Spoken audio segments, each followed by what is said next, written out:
నమస్తే ABC news కి స్వాగతం. నా పేరు యశ్వంత్. ముందుగా హెడ్లైన్స్ చూద్దాం.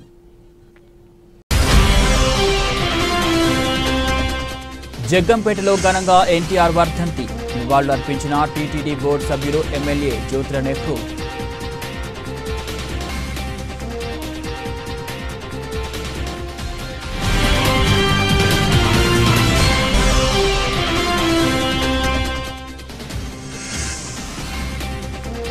జగ్గంపేటలో ఘనంగా స్వచ్ఛాంధ్ర స్వచ్ఛ దివస్ ముఖ్య అతిథిగా హాజరైన ఎమ్మెల్యే జ్యోతుల నెహ్రూ.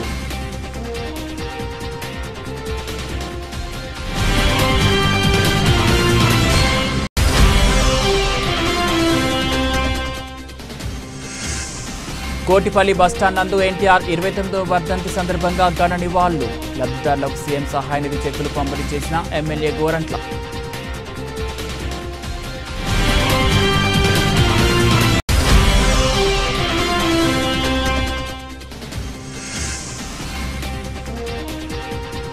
జల ప్రాజెక్టుల పేరుతో దోపిడీ చేస్తున్న చంద్రబాబుకు ఏటీఎంలా మారిన ప్రాజెక్టులు.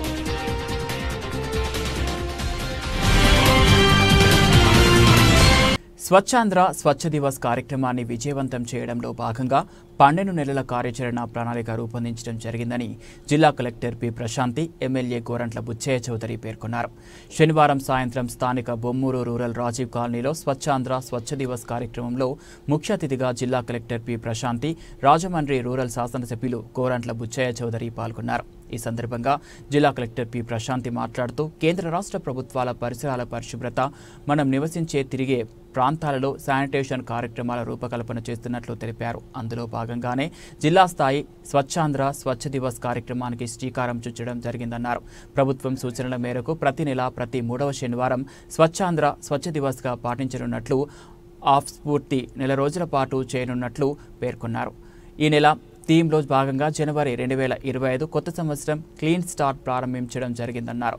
మిశ్రమ వ్యర్థాలు కలిగిన చెత్త నుంచి ఆ ప్రదేశంలో తడి పొడి చెత్తను వేరు ఆదాయ వనరుగా అభివృద్ధి కోసం అడుగులు వేయాలని పేర్కొన్నారు. ప్రజల్లో చైతన్యం కలిగించే విధంగా వ్యర్థ పదార్థాలతో రూపొందించిన ప్రాజెక్టు ప్రదర్శించాలని స్పష్టం చేశారు. వీటిని డాక్యుమెంటరీ ఫిలిం చేయాలని కలెక్టర్ ఆదేశించారు. ఎన్డీఏ కేంద్ర ప్రభుత్వం విశాఖ స్టీల్ ప్లాంట్కు 11,400 ప్యాకేజీ ప్రకటించడం పట్ల తూర్పుగోదావరి జిల్లా బీజేపీ అధ్యక్షుడు బొమ్మల దత్తు మరియు బీజేపీ శ్రేణులు హర్షం వ్యక్తం చేస్తున్నట్లు పత్రికా ప్రకటన ద్వారా తెలియజేశారు. తూర్పుగోదావరి జిల్లా బీజేపీ అధ్యక్షుడు బొమ్మల దత్తు మాట్లాడుతూ విశాఖ ఉక్కు ఆంధ్రుల హక్కు అనే నినాదానికి జీవం పోస్తూ నరేంద్ర మోడీ నాయకత్వంలోని ఎన్డీఏ కేంద్ర ప్రభుత్వం 11,440 కోట్ల ప్రత్యేక ప్యాకేజీని ప్రకటించడం పట్ల హర్షం వ్యక్తం చేస్తున్నామని, ఆంధ్రప్రదేశ్ అభివృద్ధిపై చిత్తశుద్ధి కలిగినటువంటి నరేంద్ర మోడీ కేంద్ర ప్రభుత్వం కాలయాపన చేయకుండా ఎన్డీఏ ప్రభుత్వం వచ్చిన కేవలం 6 నెలల వ్యవధిలోనే నేడు ప్రత్యేక నిధులు కేటాయించడం అభినందనీయమని, ఈ నిర్ణయం ద్వారా ఎన్నో ఏళ్లుగా స్టీల్ ప్లాంట్ కార్మికులు పడుతున్న ఇబ్బందులు తీరిపోయి విశాఖ ఉక్కు కర్మాగారం పునర్వైభవ స్థితికి చేరుకోనుందని, అదేవిధంగా విశాఖ స్టీల్ ప్లాంట్కు ప్రత్యేక ప్యాకేజీ ప్రకటించిన ప్రధానమంత్రి నరేంద్ర మోదీకి, కేంద్ర ఆర్థిక మంత్రి శ్రీమతి నిర్మలా సీతారామన్ గారికి మరియు కేంద్ర ఉక్కు మంత్రివర్యులు కుమారస్వామికి, కేంద్ర ఉక్కు శాఖ సహాయ శాఖ మంత్రి భూపతి రాజు శ్రీనివాస వర్మకి, ఆంధ్రప్రదేశ్ ముఖ్యమంత్రి నారా చంద్రబాబు నాయుడుకి కృతజ్ఞతలు తెలియజేస్తున్నామని తెలియజేశారు. ఈరోజు కేంద్ర ప్రభుత్వం ఒక చారిత్రాత్మకమైనటువంటి నిర్ణయాన్ని తీసుకోవడం జరిగింది. ఇప్పుడే మనకి అందినటువంటి వార్త, విశాఖ స్టీల్ ప్లాంట్ రివైవల్ కోసం కేంద్ర ప్రభుత్వం 11,500 కోట్ల రూపాయలని కేటాయించిందని చెప్పి మనకు వచ్చినటువంటి సమాచారం. నేను నరేంద్ర మోడీ గారికి, అదేవిధంగా కుమారస్వామి గారికి, సీతారామన్ గారికి కూడా నా ధన్యవాదాలు నేను తెలియజేస్తున్నాను. ఒకంత చరిత్రలో కనుక మనం వెళ్లి చూసినట్లయితే 1966వ సంవత్సరంలో అప్పటి ఆంగ్లో అమెరికన్ కన్సార్షియం ఏదైతే ఉందో విశాఖపట్నంలో స్టీల్ ప్లాంట్ ని స్థాపించాలి అని చెప్పినప్పుడు అప్పటి ప్రధానిగా ఉన్నటువంటి శ్రీమతి ఇందిరాగాంధీ గారు దీనికి ఒప్పుకోలేదు.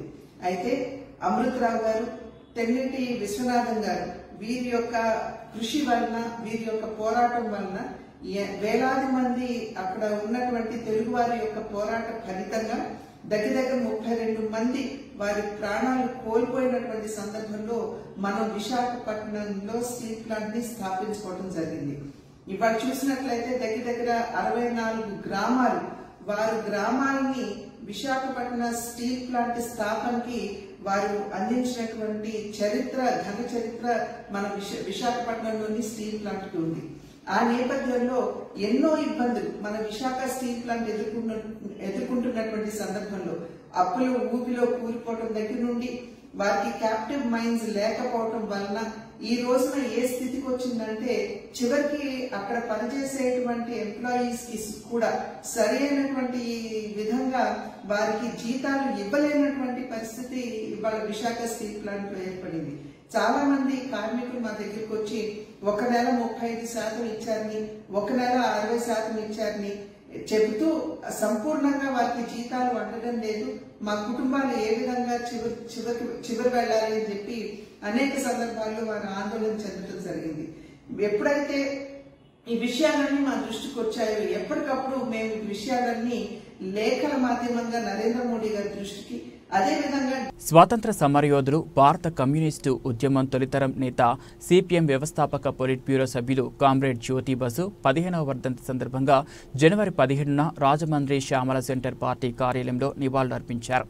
ఈ సందర్భంగా సిపిఎం జిల్లా కార్యదర్శి టి అరుణ్, జిల్లా కార్యదర్శి వర్గ సభ్యులు జివ్వల రాంబాబు, పార్టీ సీనియర్ నాయకులు పోలిన వెంకటేశ్వరరావు, ఎస్ఎస్ మూర్తులు జ్యోతి బసు చిత్రపటానికి పూలమాలలు వేసి నివాళులర్పించారు. అనంతరం అరుణ్ మాట్లాడుతూ జ్యోతి బసు స్వతంత్ర ఉద్యమం నుంచి ఉద్యమ ప్రస్థానాన్ని ప్రారంభించిన కార్మిక నాయకుడిగా, కమ్యూనిస్టు పార్టీ తొలితరం నాయకుడిగా జీవితాంతం ప్రజా ఉద్యమంలో కొనసాగారని తెలిపారు.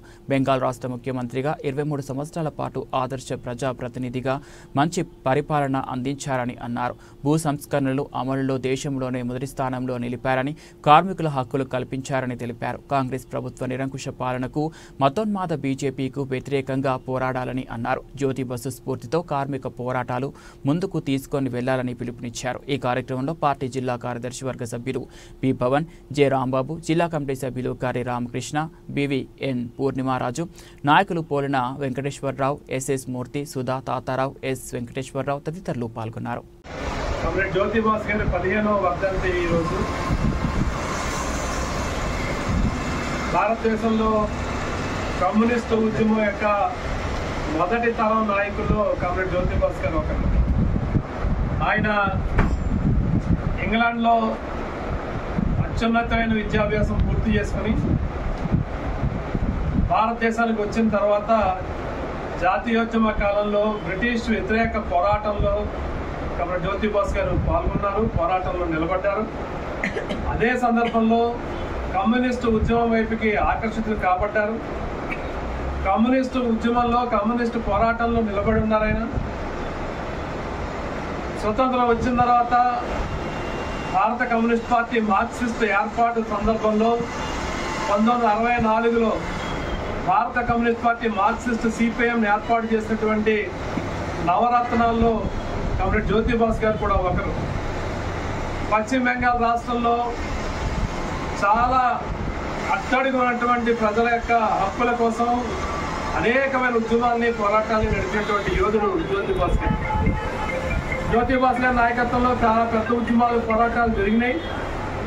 బెంగాల్లో ఆనాటికి ఉన్నటువంటి కాంగ్రెస్ ప్రభుత్వం కమ్యూనిస్టుల పైన తీవ్రమైన నిర్బంధకాలను ప్రయోగించిన సందర్భంలో 1967 నుంచి 72 కాలంలో, ఆ తర్వాత 75 వరకు కాలంలో దాదాపుగా వేల మంది కమ్యూనిస్టు కార్యకర్తల్ని, ప్రజల్ని బెంగాల్లో పొట్టం పెట్టినటువంటి ప్రభుత్వ నిరంకుశత్వానికి వ్యతిరేకంగా కమ్యూనిస్ట్ పార్టీ మార్క్సిస్టు చాలా పెద్ద ఉద్యమాన్ని నడిపింది. ఆ ఉద్యమాల్లో జ్యోతి బసు గారు అగ్రభాగం దించారు.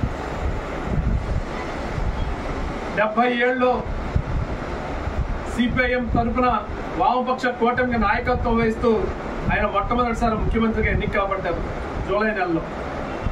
ఆ రోజు మొదలుకొని దాదాపుగా 23 సంవత్సరాల కాలం పాటు 2000 సంవత్సరం నవంబర్ వరకు ఆయన ముఖ్యమంత్రిగా బెంగాల్ రాష్ట్రానికి అధికారంలోకి వచ్చి 7 నెలలు అయినా ముఖ్యమంత్రి నారా చంద్రబాబు నాయుడు ఇంతవరకు ఏమీ చేయలేకపోయారని మాజీ ఎంపీ జీవి హర్షకుమార్ విమర్శించారు.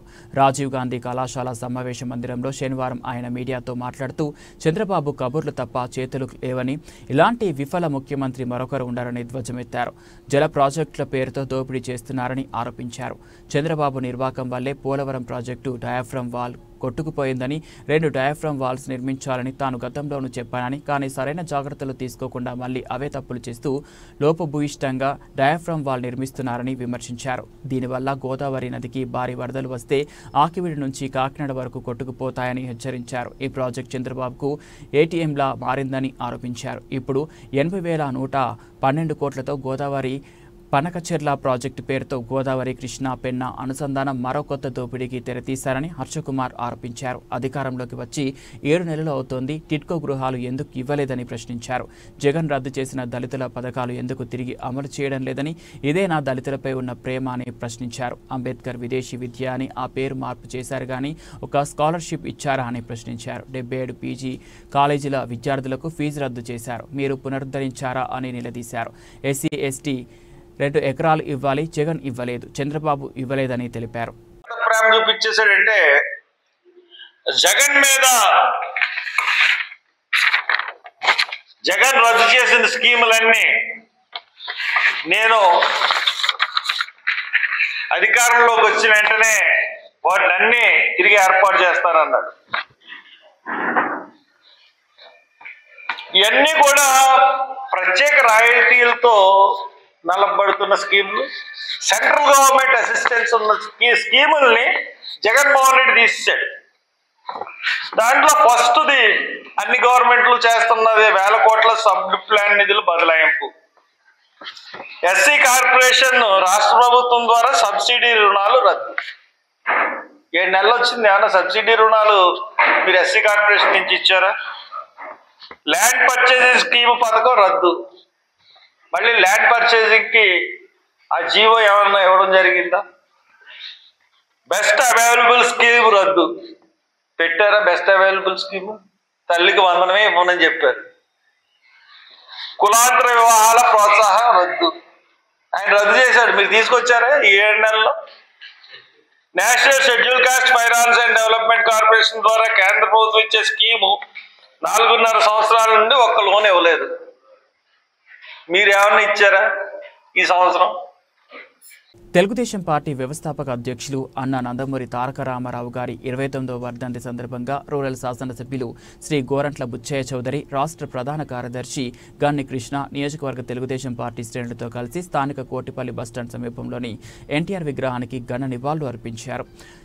ఆ సందర్భంగా ఎమ్మెల్యే గోరంట్ల మాట్లాడుతూ తెలుగు జాతి ముద్దుబిడ్డ అన్న ఎన్టీఆర్ అని, అటు సినిమా రంగాన్ని ఇటు రాజకీయ రంగాన్ని ఏలిన యుగ పురుషుడని, ఆనాడు ఎన్టీఆర్ గారు ముందు చూపుతో ఆలోచించి చేసిన పథకాలే ఈరోజు ప్రతి పేదవాడికి శ్రీరామ రక్షగా ఉన్నాయని, అందుకే ఎన్టీఆర్ ఎప్పటికీ కూడా ప్రజల గుండెల్లో చిరస్థాయిగా నిలిచిపోయారని, తెలుగు జాతి యొక్క ఖ్యాతిని భారతదేశానికి తెలియజేసి తెలుగువాడి ఆత్మగౌరవాన్ని కాపాడిన వ్యక్తి ఎన్టీఆర్ అని ఆయన అన్నారు. భారతదేశంలో ఎన్నో రాజకీయ పార్టీలు ఉన్నప్పటికీ పేదవాడికి పట్టెడు అన్నం పెట్టాలనే ఉద్దేశంతో ఆ రోజుల్లో 2 రూపాయలకే కిలో బియ్యం పథకం ప్రారంభించారని, ప్రతి పేదవాడికి కూడు, నీడ, గుడ్డ ఉండాలనే ఉద్దేశంతో ఎన్నో ఉన్నతమైన కార్యక్రమాలు చేసిన ఘనత ఒక ఎన్టీఆర్కే దక్కుతుందని అన్నారు. ఒక సామాన్యుడు ఉన్నత స్థాయికి చేరుకొని విజయాలు సాధించగలడని అన్న ఎన్టీఆర్ నిరూపించారని, తెలుగు ప్రజల ఆత్మవిశ్వాసానికి, ఆత్మగౌరవానికి ఎన్టీఆర్ మారుపేరన్నారు. రాజకీయ పార్టీని ప్రారంభించి 9 నెలల్లో అధికారం చేజిక్కించుకున్న ఘనత ఎన్టీఆర్కు దక్కుతుందన్నారు. అణగారిన వర్గాలు, వెనుకబడిన వారి సంక్షేమం కోసం ఎన్నో పథకాలు అమలు చేశారని, ముఖ్యమంత్రిగా ఆయన పాలన ఎందరికో మార్గదర్శకంగా నిలిచిందన్నారు. తెలుగువారి ఆత్మగౌరవ ప్రతీక నందమూరి తారక రామారావు గారి వర్ధంతిని ఇవాళ దశ దిశలా తెలుగుదేశం పార్టీ కార్యకర్తలు, తెలుగు ప్రజలు చేస్తూ ఉన్నారు.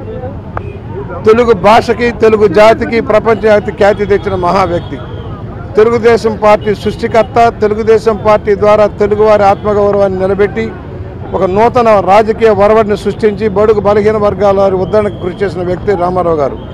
సమాజంలో పేదవారికి న్యాయం జరగాలని, అంబేద్కర్ మాసిన ఆశయాల ప్రకారం ముందుకు నడవాలని, రాజ్యాంగానికి కట్టుబడి పనిచేయాలని, నీతివంతమైన పరిపాలన ఇవ్వాలని లక్ష్యంగా నిర్దేశించుకొని తనకున్న పరిధిలో నటనా రంగంలో ఏ విధంగా అద్వితీయంగా కొనసాగారో రాజకీయ రంగంలో కూడా అదే విధానం కొనసాగించిన మహా వ్యక్తి రామారావు గారు.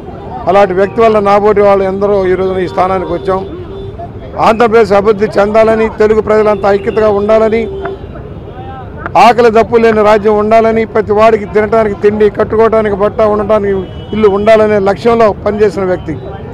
ఆదర్శవంతమైన పరిపాలన సాగించారు, అనేక సంస్కరణలు తెచ్చారు, ప్రజాస్వామ్య విలువలను కాపాడారు. అలాంటి మహా వ్యక్తి లేని లోటు ఇవాళ కొట్టవచ్చినట్టు కనిపిస్తూ ఉంది. అయినా ఆయన ఆశయాలు ఉన్నాయి. ఇవాళ తెలుగుదేశం పార్టీ ఆయన ఆశయాల ప్రకారం పనిచేస్తుంది. 1,20,00,000 మంది ఈ రోజున సభ్యత్వం చేర్చారంటే అర్థం చేసుకోవచ్చు ఏ విధమైన బలం తెలుగుదేశం పార్టీకి ప్రజల్లో ఉందో. ప్రజా బలంతో పార్టీ ముందుకు వస్తుంది. గత 5 సంవత్సరాలు జరిగిన అవినీతి అక్రమాలకు చెక్ పెట్టి ఇవాళ నూతన దృక్పథంతో ముందుకు సాగడం కోసం చంద్రబాబు గారి నాయకత్వంలో ఎన్డీఏ ప్రభుత్వం పనిచేస్తూ ఉంది. పేదరిక నిర్మూలన లక్ష్యంగా, అభివృద్ధి లక్ష్యంగా, ఉపాధి కల్పన లక్ష్యంగా కార్యాచరణతో ముందుకు సాగుతుంది. వెనకబడ్డ రాష్ట్రాన్ని మళ్ళీ ముందుకు నడపడం కోసం, ప్రపంచంలోని అగ్రగామి రాష్ట్రంగా తీర్చిదిద్దడం కోసం జరుగుతున్న ప్రయత్నంలో మనందరం చేయి కలుపుదాం. తెలుగువారు ఎక్కడున్నా సరే తెలుగు భాష, సంస్కృతి వైభవాలను కాపాడుకుందాం. మన కళలని, మన భాషని మనం కాపాడుకుందాం. ఆ విధంగా తెలుగు వారికి ఒక ఖ్యాతిని నిర్మాణం చేసుకుందాం అని సవనీయంగా మనం చేస్తూ మరొకసారి నందమూరి తారక రామారావుకి ఘనంగా నివాళులు అర్పిస్తా ఉన్నాం. తెలుగుదేశం పార్టీ వ్యవస్థాపక అధ్యక్షులు దివంగత మాజీ ముఖ్యమంత్రి ఎన్టీ రామారావు జీవితం ఎంతో మందికి ఆదర్శమని రాజమండ్రి సిటీ ఎమ్మెల్యే ఆదిరెడ్డి శ్రీనివాస్ అన్నారు. ఎన్టీఆర్ వర్ధంతి సందర్భంగా శనివారం ప్రభుత్వ ఆసుపత్రి వద్ద ఎన్టీఆర్ విగ్రహానికి ఎమ్మెల్యే ఆదిరెడ్డి శ్రీనివాస్, మాజీ ఎమ్మెల్సీ ఆదిరెడ్డి అప్పారావు, రాష్ట్ర కార్యనిర్వహణ కార్యదర్శి ఎర్రా వేణుగోపాలరాయుడు తదితరులు పూలమాలలు వేసి నివాళులర్పించారు. అనంతరం రోగులకు పండ్లు పంపిణీ చేశారు. ఈ సందర్భంగా ఎమ్మెల్యే ఆదిరెడ్డి శ్రీనివాస్ మాట్లాడుతూ తెలుగు జాతి ఉన్నంత వరకు ఎన్టీఆర్ ప్రజల గుండెల్లో చిరస్థాయిగా నిలిచిపోతారని పేర్కొన్నారు. ఈసారి 1,000కి పైగా టీడీపీ సభ్యత్వాలు చేయించిన పార్టీ జాతీయ ప్రధాన కార్యదర్శి నారా లోకేష్ ఎన్టీఆర్కు ఉన్నతమైన నివాళి అర్పించారని పేర్కొన్నారు. లోకేష్ సమర్థత కలిగిన నాయకుడని, రికార్డు స్థాయిలో 1,000కి పైగా సభ్యత్వాలు చేయించడం ద్వారా నిరూపించుకున్నారని ఎమ్మెల్యే ఆదిరెడ్డి వాసు కొనియాడారు. ఎన్టీఆర్ చూపిన బాటలో ముఖ్యమంత్రి నారా చంద్రబాబు నాయుడు మనవడు నారా లోకేష్ నడుస్తున్నారని చెప్పారు. పేదల జీవన ప్రమాణాలు పెరిగేందుకు, వారి జీవితాల్లో వెలుగులు నింపేందుకు కృషి చేసిన మహానీయుడు ఎన్టీఆర్ అని, ఆయన ప్రవేశపెట్టిన సంక్షేమ పథకాలను దేశంలో ఎంతో మంది నాయకులు కొనసాగిస్తున్నారని గుర్తు చేశారు. ముందుకు తీసుకెళ్తున్న విధానం చూసి ఈ రోజున అందరూ కూడా తెలుగు వారందరూ కూడా ఐక్యతగా ముందుకు రండి. తప్పకుండా తెలుగు జాతి కోసం పనిచేసే పార్టీ తెలుగుదేశం పార్టీ. ఏదైతే అన్న నందమూరి తారక రామారావు స్థాపించిన పార్టీని ఈ రోజున సమర్థవంతంగా చంద్రబాబు నాయుడు గారు, లోకేష్ గారు ముందుకు తీసుకెళ్తా ఉన్నారు. అనేక సందర్భాల్లో లోకేష్ గారు ఒక నాయకత్వాన్ని ప్రశ్నించిన వారు అనేక మంది ఉన్నారు. వారందరూ కూడా లోకేష్ గారు ఏంటి సమర్థుడు అన్నారు. ఈరోజు లోకేష్ గారు ఆయన ఒక సమర్థతని 1,000 సభ్యత్వాలు చేసి ఈరోజు అన్నగారికి, ఏదైతే ఆయన తాతయ్య గారికి ఘన నివాళి అర్పించారు, అది ఆయన నాయకత్వ లక్షణం, అది ఆయన ఒక ప్రతిభ. ఇవన్నీ కూడా అందరూ గుర్తించి ఐక్యతగా తెలుగుదేశం పార్టీ అందరూ కూడా అన్నగారి యొక్క ఆశయ సాధన కోసం కృషి చేయాలని మనస్ఫూర్తిగా కోరుకుంటూ, రాజమండ్రి సిటీలో ఎప్పుడు కూడా తెలుగుదేశం పార్టీ ఒక కుటుంబంగా, ఎప్పుడు కూడా తెలుగుదేశం పార్టీ గెలుపు కోసం, ఈ తెలుగుదేశం పార్టీకి ఒక కంచుకోటగా ఈరోజు రాజమండ్రి సిటీ నియోజకవర్గం ఉంది.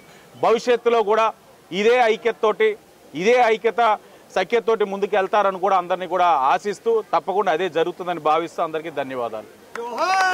రాజమహేంద్రవరం రూరల్ నియోజకవర్గంలో బొమ్మూరు టీడీపీ యువ నాయకుడు మంత్రి జగదీష్ ఇటీవల రోడ్డు ప్రమాదంలో మరణించడం జరిగింది. గతంలో జగదీష్కు తెలుగుదేశం పార్టీ సభ్యత్వం ఉండడం వలన రూరల్ మండలం టీడీపీ అధ్యక్షులు మత్స్యేటి ప్రసాద్, రూరల్ శాసనసభ్యులు గోరంట్ల బుచ్చయ్య చౌదరికి తెలియజేయగా వారు చంద్రబాబు మంత్రి లోకేష్తో మాట్లాడి శనివారం ఉదయం వారి కుటుంబ సభ్యులకు 2 లక్షల రూపాయల చెక్ ఇవ్వడం జరిగింది. బొమ్మూరు గ్రామానికి చెందినటువంటి మంత్రి జగదీష్ గత 7 నెలల క్రితం రాజమహేంద్రవరం బెస్ట్లో ఎదుర్కొన్నటువంటి రోడ్డుపై ప్రమాదం సాగుతూ మరణించడం జరిగింది. అయితే గతంలో అతనికి సభ్యత్వం ఉంది. ఆ వేళ ఆనాటి అప్పుడు తెలుగుదేశం పార్టీలో 100 రూపాయల సభ్యత్వం తీసుకుంటే 2 లక్షల రూపాయలు వాళ్ళ ప్రకటించడం జరిగింది. ఆ సందర్భంలో భాగంగా మరి ఏదైతే ఆయన మరణించిన అనంతరం సుమారు 5 నెలలు 6 నెలలు పోయిన తర్వాత ఆ కుటుంబ సభ్యులకి వాళ్ళకి గుర్తొచ్చి ఆ విషయాన్ని ఆ బొమ్మూరు గ్రామంలో ఉన్న నాయకులకు తెలియజేయగా దానికి సంబంధించినటువంటి డాక్యుమెంట్ అంతా పట్టుకొని మా శాసనసభ్యులు గోరంట్ల బుచ్చయ్య చౌదరి గారికి ఆ విషయాన్ని తెలియజేయగా చేసి ఆ డాక్యుమెంట్ ఇవ్వడం జరిగింది. వారు వెంటనే స్పందించి దానికి ఒక లెటర్ తయారు చేసి వారే స్వయంగా పట్టుకెళ్ళి ఈ రాష్ట్ర ముఖ్యమంత్రి మాన్యశ్రీ నారా చంద్రబాబు నాయుడు గారికి ఇవ్వడం జరిగింది. వెంటనే ఇచ్చిన 15 రోజులలో ఆ కుటుంబ పోషణ నిమిత్తం 2 లక్షల రూపాయలు ఇవ్వడం జరిగింది. తెలుగుదేశం పార్టీ ఒక కమిట్మెంట్ గల పార్టీ. ఏదైతే తెలుగుదేశం పార్టీలో సభ్యత్వం ఉందో వారికి దురదృష్టవశాత్తు ప్రమాదవశాత్తు ప్రాణం కోల్పోతే ఆ కుటుంబానికి నేనున్నాను భరోసాని చెప్పే పార్టీ తెలుగుదేశం పార్టీ. ఆనాడు 2 లక్షలు పెట్టడం జరిగింది. ఈవేళ ఇప్పుడు నూతనంగా చేర్చినటువంటి సభ్యత్వాలు ఏవైతే ఉన్నాయో ఈ సభ్యత్వాల్లో ఉన్నటువంటి ప్రమాదవశాత్తు ఎవరు జరిగితే ఈ ప్రభుత్వంలో మరలా 5 లక్షల రూపాయలు పార్టీ ఇస్తుందని సందర్భంగా తెలియజేస్తూ ఒక చక్కని కార్యక్రమాన్ని అంటే జరగడం దురదృష్టం. తెలుగుదేశం పార్టీలో చురుకైన పాత్ర పోసిన జగదీష్ లేకపోవడం దురదృష్టకరం. ఏదైనప్పటికీ ఆ కుటుంబాన్ని ఆదుకోవడానికి మా ఎమ్మెల్యే గోరంట్ల బుచ్చౌదరి గారు ఈవేళ ఈ 2 లక్షల రూపాయలు ఇవ్వడం చాలా సంతోషం విషయం ఈ సందర్భంగా తెలియజేస్తూ వారికి మా బొమ్మూరు గ్రామ తెలుగుదేశం పార్టీ మండల తెలుగుదేశం పార్టీ తరఫున ప్రత్యేక ధన్యవాదాలు తెలియజేస్తున్నాం.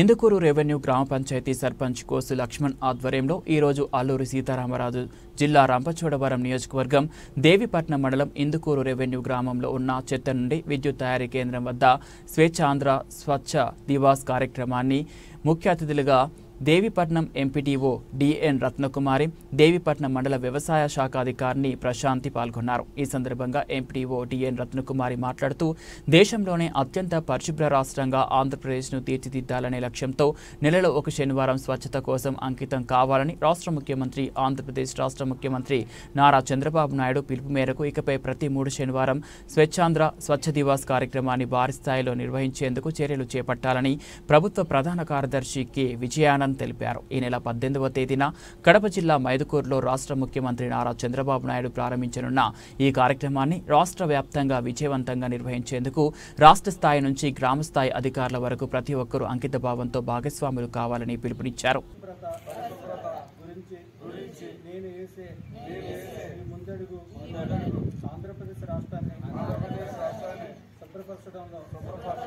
సహాయం చేస్తుందని నమ్ముతూ ఈ రోజు నుండి నా తోటి వారికి కూడా స్వచ్ఛతపై అవగాహన కల్పించడానికి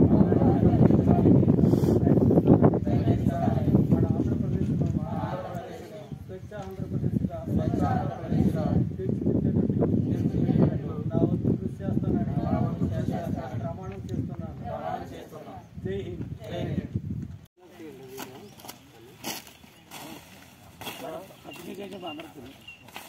అందరు కావాలి ఫోటో చేయండి. ఒక నిమిషం వీడియో వచ్చింది.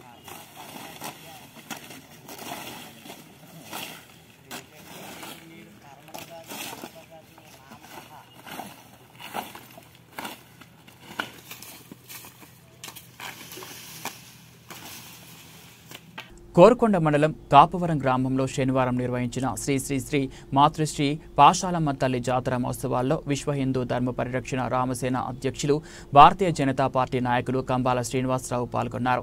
ఈ పాశాలమ్మ జాతర మహోత్సవాలకు 100 చీరలు, అన్నదానానికి ₹1,00,000 విరాళాన్ని కంబాల శ్రీనివాసరావు ప్రకటించారు.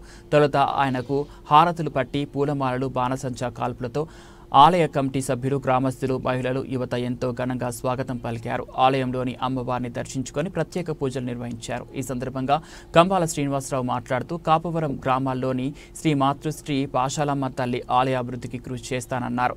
అన్య మతస్థులను గౌరవిస్తూ మన భారతీయ సంస్కృతి సాంప్రదాయ పండుగలను ప్రతి ఒక్కరూ పరిరక్షించుకోవాలన్నారు. భారతీయ జనతా పార్టీ మానవత్వానికి సంబంధించిన పార్టీ అని, అందువల్లే బీజేపీ పార్టీలో చేరడం జరిగిందన్నారు. భారతీయ జనతా పార్టీ హిందువుల పార్టీ కాదని అందరి పార్టీ అన్నారు. కోరుకొండతో పాటు చుట్టుప్రక్కల గ్రామాల ఆలయాల అభివృద్ధికి సహాయ సహకారాలు అందిస్తానన్నారు. కుల, మత, రాజకీయాలకు అతీతంగా సమాజంలో అందరూ కలిసికట్టుగా జీవించాలని పిలుపునిచ్చారు. శ్రీ మహాగణాధిపతి నమః. భారత్ మాతకి జై. జై శ్రీరామ్. జై శ్రీరామ్. నేను మీ కంబాల శ్రీనివాసరావు, విశ్వ హిందూ ధర్మ పరిరక్షణ రామసేన అధ్యక్షుడిగా, భారతీయ జనతా పార్టీ నాయకుడిగా ఈ రోజున పాశాలమ్మ గుడి కమిటీ వారు నన్ను ఆహ్వానించారు ఇక్కడికి. ఈ పాశాలమ్మ గుడికి సంబంధించి నేను అన్నదానానికి ₹1,00,000 దాకా ప్రకటించడం జరిగింది. అలాగే అమ్మవారి గుడికి సంబంధించిన డెవలప్మెంట్ ఏది చేసినా దానికి సంబంధించిన ఖర్చుని ఇస్తానని చెప్పాను. కోరుకొండ గ్రామం, నేను గోకవరం గ్రామంలో పుట్టిన నేను కోరుకున్న గ్రామస్తులుగా భావించమని చెప్పి ప్రజలందరికీ వినతి చేసుకున్నాను. నేను అందులో ముఖ్యంగా నేను భారతీయ జనతా పార్టీలో ఉన్నాను. ఇప్పుడు భారతీయ జనతా పార్టీ అంటే దేశాన్ని రక్షించే ఒకే ఒక్క జాతీయ పార్టీ. ఈ పార్టీ ఒక్కటే భారతదేశాన్ని రక్షించగలిగే పార్టీ. అదృష్టవశాత్తు మనకి ఎన్డీఏ కూటమైనటువంటి మన తెలుగుదేశం పార్టీ, జనసేన పార్టీ మనతో ఉన్నారు. మనకి చాలా సంతోషదాయకం అది. బట్ ఈ కాంగ్రెస్ పార్టీ అనేది అతుకుల బంత. ఇక్కడ రాజకీయాలు మాట్లాడకూడదని అయినప్పటికీ కానీ ప్రజలందరికీ ఒక ముఖ్యమైన విషయం తెలియాలి. మన భారతీయ సంస్కృతి, మన పండుగలు, మన అమ్మవారి గుళ్ళు, అలాగే అన్య మతస్థులను గౌరవించడం, ఏ మతస్థుడైనా వారి భావజాలాన్ని దెబ్బతినకుండా ప్రవర్తించడం. మొన్న కూడా నిన్న పురంధరేశ్వరి గారు ఒక స్టేట్మెంట్ ఇచ్చారు. అందరూ కలిసి దళితుల ఇళ్లలోకి వెళ్ళి భోజనాలు చేశారని చెప్పి ఒక స్టేట్మెంట్ ఇచ్చారు. అంటే భారతీయ జనతా పార్టీ ఇప్పుడు దాకా హిందువుల పార్టీ అని మీరు అనుకుంటున్నారు. ఎప్పటి నుంచి నేను ఆల్రెడీ చెప్తూనే ఉన్నాను, భారతీయ జనతా పార్టీ అంటే మానవత్వానికి సంబంధించిన పార్టీ ఇది. కాబట్టి నేను ఇందులో జాయిన్ అయ్యాను. మానవత్వం అనేది కులమతాలకు అతీతమైంది, రాజకీయ పార్టీలకు అతీతమైంది. మొదట మానవత్వం చూసుకున్న తర్వాతే మనం ఆచరించే వ్యవహారాలు, సంస్కృతి, మన దేవతలు, మన పండుగలు, మన సంస్కారం ఇదంతా మనల్ని రక్షించేది, మనకి అటువంటి సౌలభ్యం కూర్చేది కూడా ఒక భారతీయ జనతా పార్టీ. కాబట్టి భారతీయ జనతా పార్టీ నాయకుడిగా నేను ఆవిర్భించడం అయింది. ఇక మీదట జగ్గంపేట గ్రామ పంచాయతీ కార్యదర్శి వస్తవాయి రాజన్ రాజు ఆధ్వర్యంలో ఘనంగా స్వచ్ఛాంధ్ర స్వచ్ఛ దివస్ కార్యక్రమం నిర్వహించారు. స్థానిక ఆర్టీసీ కాంప్లెక్స్ ఆవరణలోను జగ్గంపేట మెయిన్ రోడ్లో నిర్వహించిన ఈ కార్యక్రమానికి జగ్గంపేట శాసనసభ్యులు జ్యోతుల నెహ్రూ ముఖ్య అతిథిగా హాజరై పారిశుద్ధ్య సిబ్బందితోనూ అంగన్వాడీ ఆశా వర్కర్స్తోనూ వీధులను శుభ్రపరిచి ర్యాలీ నిర్వహించారు. జగ్గంపేట పంచాయతీ కార్యదర్శి స్వచ్ఛాంధ్ర ప్రతిజ్ఞ చేయించారు. ఈ సందర్భంగా వారు మాట్లాడుతూ రాష్ట్ర ప్రభుత్వ ఆదేశాలతో ప్రతి నెలలో 3వ శనివారం స్వచ్ఛాంధ్ర స్వచ్ఛ దివస్ కార్యక్రమాన్ని నిర్వహిస్తున్నామని తెలియజేశారు. ఎమ్మెల్యే జ్యోతుల నెహ్రూ మాట్లాడుతూ పరిసరాల పరిశుభ్రత మనందరి బాధ్యత అని, ప్రతి ఒక్కరూ స్వచ్ఛాంధ్ర స్వచ్ఛ దివస్ కార్యక్రమాన్ని నిర్వహించడానికి తమ వంతు సహకారం అందించాలని, ప్రతి ఒక్కరూ పరిసరాలను పరిశుభ్రంగా ఉంచాలని, తగు జాగ్రత్తలు తీసుకోవాలని, పరిసరాలు పరిశుభ్రంగా ఉన్నప్పుడే మనందరి ఆరోగ్యం బాగుంటుందని అన్నారు. ఈ కార్యక్రమంలో SPS Appalraju, Marshetti Bhadram, Jeenu Manibabu, Kothakonda Babu, Pothula Mohanarao, Pandrangi Rambabu, Jaggampeta circle inspector YRK Srinivas, Jaggampeta MDO Chandrasekhar, MRO Ramesh, CDPO Purnima, డ్వాక్రా యానిమేటర్లు, గ్రామ పంచాయతీ పారిశుద్ధ్య సిబ్బంది తదితరులు పాల్గొన్నారు. తెలుగుదేశం పార్టీ వ్యవస్థాపకులు మాజీ ముఖ్యమంత్రి వర్యులు స్వర్గీయ నందమూరి తారక రామారావు గారి 29వ వర్ధంతిని జగ్గంపేట తెలుగుదేశం పార్టీ కార్యాలయంలోను, జగ్గంపేట సెంటర్లో గల ఎన్టీఆర్ స్మారక మందిరం వద్ద నిర్వహించారు. జగ్గంపేట నియోజకవర్గం తెలుగుదేశం పార్టీ ఆధ్వర్యంలో జరిగిన ఈ కార్యక్రమంలో జగ్గంపేట శాసనసభ్యులు, టీటీడీ బోర్డు సభ్యులు జ్యోతుల నెహ్రూ ముఖ్య అతిథిగా హాజరయ్యారు. ముందుగా పార్టీ కార్యాలయంలోని ఎన్టీఆర్ విగ్రహానికి టీడీపీ నాయకులు, కార్యకర్తలు, అభిమానులు పాల్గొని పూలమాలలు వేసి నివాళులర్పించారు. అనంతరం స్థానిక జగ్గంపేట సెంటర్ వద్ద ఉన్న ఎన్టీఆర్ విగ్రహం వద్దకు వెళ్లి పూలమాలలు వేసి నివాళులర్పించారు. అనంతరం పేదలకు అన్నదానం నిర్వహించారు. అందరితో పాటు ఎమ్మెల్యే జ్యోతుల నెహ్రూ ఎన్టీఆర్ విగ్రహం వద్ద కూర్చొని భోజనం చేశారు. ఈ సందర్భంగా ఎమ్మెల్యే మాట్లాడుతూ తెలుగువారి ఆత్మగౌరవాన్ని ప్రపంచ నలుమూలల చాటు చెప్పిన మహానీయుడు ఎన్టీఆర్ అన్నారు. రాష్ట్రానికి ఆయన చేసిన సేవలు చిరస్మరణీయమని కొనియాడారు. తెలుగుదేశం పార్టీ స్థాపించిన 9 నెలలలోనే అధికారంలోకి వచ్చిన మహానాయకుడు ఎన్టీఆర్ అన్నారు. ముసలి వారికి భర్త చనిపోయిన అక్క చెల్లెమ్మలకు పెన్షన్ పథకాన్ని తీసుకువచ్చిన మొట్టమొదటి ముఖ్యమంత్రి ఎన్టీఆర్ అన్నారు. మహిళలకు ఆస్తిలో హక్కు, స్థానిక సంస్థల ఎన్నికల్లో మహిళా రిజర్వేషన్ వంటి అనేక సంస్కరణలు తీసుకువచ్చారన్నారు. సమాజమే దేవాలయం, ప్రజలే దేవులు అని ఎన్టీఆర్ విశ్వసించిన సిద్ధాంతాన్ని ప్రతి ఒక్కరూ పాటించాలన్నారు.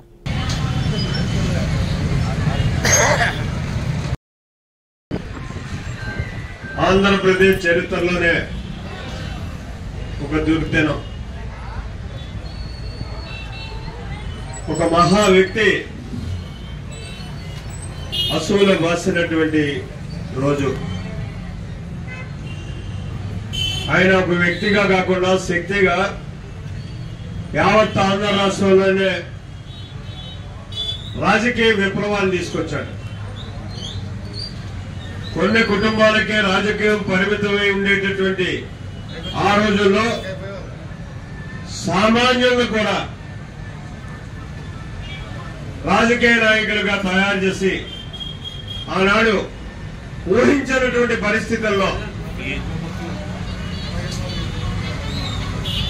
అతి సామాన్యుల్ని, ఏమాత్రం రాజకీయ అనుభవం లేనటువంటి వ్యక్తుల్ని మంత్రులుగా చేసి తన పరిపాలన ఒక సుపరిపాలన చేశాడు. రాజకీయంగా ఏ రకంగా ఆయన పేరెన్నిక గలితే కళాకారుడిగా ఆయన ఏం పాత్ర లేదు. ఆయన ఒక కళామాతల్ని ముద్దు బిడ్డగా యావత్ ఆంధ్రదేశాన్నే కాకుండా యావత్ ప్రపంచాన్నే ఉరువు తొలగించినటువంటి మహోన్నతమైనటువంటి నటుడు.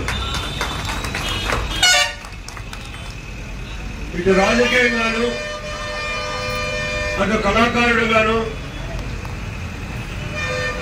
ఈ రెండింటినీ మేళవించుకుని ఈ సమాజంలో ఒక సామాజిక విప్లవకారుడిగా ఆయన పాత్ర నిర్వహించినటువంటి పరిస్థితి. ఇందాక అప్పలరాజు గారు చెప్పారు, భద్రం గారు చెప్పారు, అభివృద్ధి అన్నది సామాన్యుడికి చేరువుకి రావడం అన్నది ఎన్టీఆర్ ఆవిర్భవించినటువంటి తెలుగుదేశం పార్టీ ద్వారానే సామాన్యుడి చేరువుకి అభివృద్ధి సంక్షేమం వచ్చినటువంటి పరిస్థితి. వయోవృద్ధులకి పెన్షన్, రైతాంగానికి నీటి కరువు లేకుండా చేయడం, ఇలా అందరికీ అన్ని రకాలైనటువంటి ఒక సామాజిక విప్లవాన్ని తీసుకొచ్చి ఆయన మహోన్నతుడిగా ఉండడమే కాకుండా మనకి వేళ 45 సంవత్సరాలుగా రాజకీయ పార్టీగా ఈ ఆంధ్ర. బులెటిన్ ముగించే ముందు హెడ్లైన్స్ మరోసారి. జగ్గంపేటలో ఘనంగా ఎన్టీఆర్ వర్ధంతి, నివాళులు అర్పించిన టీటీడీ బోర్డు సభ్యులు ఎమ్మెల్యే జ్యోతుల నెహ్రూ.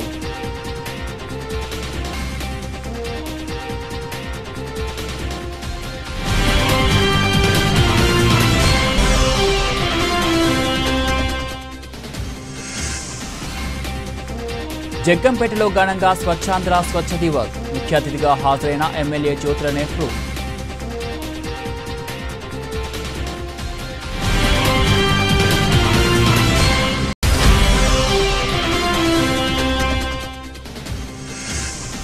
కోటిపల్లి బస్టాండ్ నందు ఎన్టీఆర్ 29వ వర్ధంతి సందర్భంగా ఘన నివాళులు, లబ్ధిదారులకు సీఎం సహాయ నిధి చెక్కులు పంపిణీ చేసిన ఎమ్మెల్యే గోరంట్ల.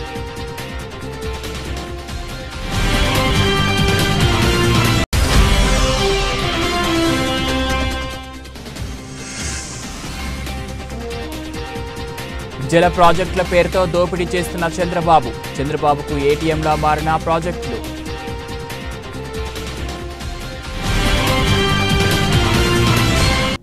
ఇవి బులెటిన్ అప్డేట్స్. మరో బులెటిన్లో మళ్ళీ కలుద్దాం.